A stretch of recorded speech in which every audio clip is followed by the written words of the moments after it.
हम आज के बुलेटिन में मुख्य तौर पर आपको एमसीडी के 12 वार्डों के हुए उपचुनाव के बारे में जानकारी देंगे। इसके अलावा दिल्ली की प्रमुख खबरों से रूबरू करेंगे। सबसे पहले उपचुनाव के बारे में जानकारी दी जाएगी, उसके बाद में अन्य खबरों के बारे में बताया जाएगा। दिल्ली के एमसीडी के 12 वार्डों में रविवार को हुए उपचुनाव में इस बार मतदाताओं का उत्साह फीका दिखा। कुल मिलाकर सिर्फ 38.51% मतदान दर्ज किया गया, जो वर्ष 2022 के आम चुनाव की तुलना में लगभग 10.5% कम है।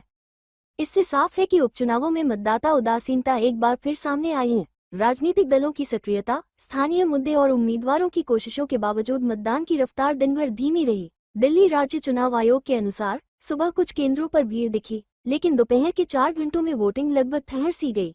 हालांकि 4 वार्डों में मतदान का उत्साह शाम तक कायम रहा और कई जगहों पर 6 बजे तक वोटिंग चलती रही। सबसे दिलचस्प तस्वीर चांदनी महल वार्ड में सामने आई, जहां 55.93% मतदान हुआ।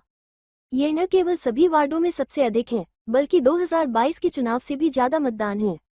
यहाँ मुकाबला त्रिकोणीय है, आम आदमी पार्टी, कांग्रेस और इस क्षेत्र में बेहद प्रभाव रखने वाले शोएब इकबाल के परिवार के बीच। यही कारण है कि चांदनी महल में मतदाताओं का उत्साह बाकी वार्डों के मुकाबले कहीं ज्यादा रहा। इसके विपरीत ग्रेटर कैलाश वार्ड में केवल 26.76% मतदान दर्ज हुआ, जो राजधानी के उच्च आवासीय और शहरीकृत क्षेत्रों में कम वोटिंग की पुरानी प्रवृत्ति को एक बार फिर सामने लाता है। द्वारका बी, शालीमार बाग बी, अशोक विहार और चांदनी चौक में भी मतदान 30 से 38% तक ही सिमटा रहा। उधर मुंडका, नारायणा, संगम विहार ए और दक्षिणपुरी जैसे वार्डों में अपेक्षाकृत बेहतर मतदान हुआ। इन क्षेत्रों में स्थानीय मुद्दों जैसे सफाई व्यवस्था, जलभराव, सीवर लाइन, अनधिकृत कॉलोनियां और परिवहन की समस्याएं वोटरों को मतदान केंद्र तक ले आए।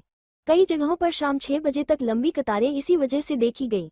चुनाव आयोग के अनुसार उपचुनाव शांतिपूर्ण रहे और सभी ईवीएम सुरक्षित स्ट्रांग रूम में जमा कर दी गई हैं। राजनीतिक नजरिए से देखें तो यह उपचुनाव बेहद अहम माना जा रहा है। भाजपा, आम आदमी पार्टी और कांग्रेस के कुल 36 उम्मीदवारों सहित 51 नाम मैदान में हैं, लेकिन असली मुकाबला नेताओं की प्रतिष्ठा का है। मुख्यमंत्री रेखा गुप्ता के कार्यकाल में ये पहला चुनाव है। वहीं भाजपा और आप दोनों ही अपने पारंपरिक वार्डों में दोबारा जीत का दावा कर रही हैं। इन नतीजों को 2027 के एमसीडी चुनावों से पहले जनता के मूड और राजनीतिक दिशा का संकेत माना जा रहा है। अब सभी की निगाहें बुधवार को होने वाली मतगणना पर टिकी हैं, जब पता चलेगा कि मतदाताओं की खामोशी किसके लिए फायदे और किसके लिए नुकसान में तब्दील होती है।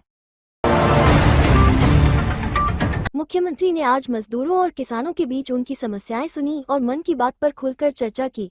आजादपुर के रामलीला मैदान में प्रधानमंत्री की मन की बात सुनने के लिए विशेष कार्यक्रम आयोजित किया गया। भाजपा के कई नेताओं ने भी अलग अलग स्थानों पर कार्यक्रम में भाग लिया। लोगों की बड़ी भीड़ ने संबोधन सुना और मुद्दों पर चर्चा होती रही। कार्यक्रम में सामाजिक और आर्थिक विषयों पर बात की गई। विश्व हिंदू परिषद के कार्यक्रम में जिहाद पीड़ित बहनों ने अपनी दर्दनाक कहानियां साझा की। झूठी पहचान, जबरन धर्म परिवर्तन और मानसिक शारीरिक उत्पीड़न की बातें सुनकर लोग भावुक हो उठे। पीड़ित महिलाओं ने बताया कि कैसे साजिशों ने उनका जीवन बर्बाद करने की कोशिश की। मंच से पीड़ितों को न्याय और सहायता दिलाने का आश्वासन दिया गया। कार्यक्रम ने सभी के मन को झकझोर दिया। दिल्ली की हवा एक बार फिर खराब श्रेणी में पहुंच गई है। सीपीसीबी के अनुसार वायु गुणवत्ता सूचकांक 279 दर्ज किया गया और कई इलाकों में ये 300 के पार गया। इस स्तर की हवा से सांस और स्वास्थ्य संबंधी समस्याएं बढ़ने का खतरा रहता है। विशेषज्ञों ने संवेदनशील लोगों को सावधानी बरतने की सलाह दी है। सरकार और एजेंसियां लगातार प्रदूषण की स्थिति पर नजर बनाए हुए हैं। पहाड़ों पर बर्फबारी के बाद दिल्ली एनसीआर में ठंड बढ़ गई है और तापमान में गिरावट जारी है। आने वाले दिनों में न्यूनतम तापमान 7 डिग्री से नीचे जाने की संभावना जताई गई है। सुबह शाम हल्की धुंध और कोहरे का असर बढ़ सकता है, जबकि दिन में आसमान साफ रहेगा। मौसम विभाग ने 30 नवंबर से 5 दिसंबर तक हल्की गिरावट का पूर्वानुमान दिया है। दिन का तापमान 8 से 10 डिग्री सेल्सियस के बीच रह सकता है। विश्व एड्स दिवस पर विशेषज्ञों ने बताया कि अब एचआईवी संक्रमित मां से बच्चे तक संक्रमण को रोका जा सकता है। पिछले 5 साल में दवाओं और इलाज की तकनीक में काफी सुधार हुआ है। एचआईवी का वायरल लोड कम होने से गर्भस्थ शिशु तक संक्रमण का खतरा घटी है। डॉक्टरों की निगरानी और नई तकनीकों से संक्रमण को ट्रैक कर रोकना आसान हुआ है। ये तरीका मां और बच्चे दोनों के लिए अधिक सुरक्षित साबित हो रहा है। बसंत कुंज नॉर्थ में तेज रफ्तार मर्सिडीज कार खंभे से टकरा गई, जिससे एक व्यक्ति की मौत और 2 घायल हो गए। पुलिस ने कार चालक को गिरफ्तार कर लिया है, जो दोस्त की कार से शादी समारोह से लौट रहा था। मृतक और घायल सभी होटल में काम करते थे और रात में वापस लौट रहे थे। घायलों का अस्पताल में इलाज जारी है। पुलिस हादसे के सभी पहलुओं की जांच कर रही है। मानसरोवर पार्क इलाके में 17 वर्षीय नाबालिग लड़की की गोली मारकर हत्या कर दी गई।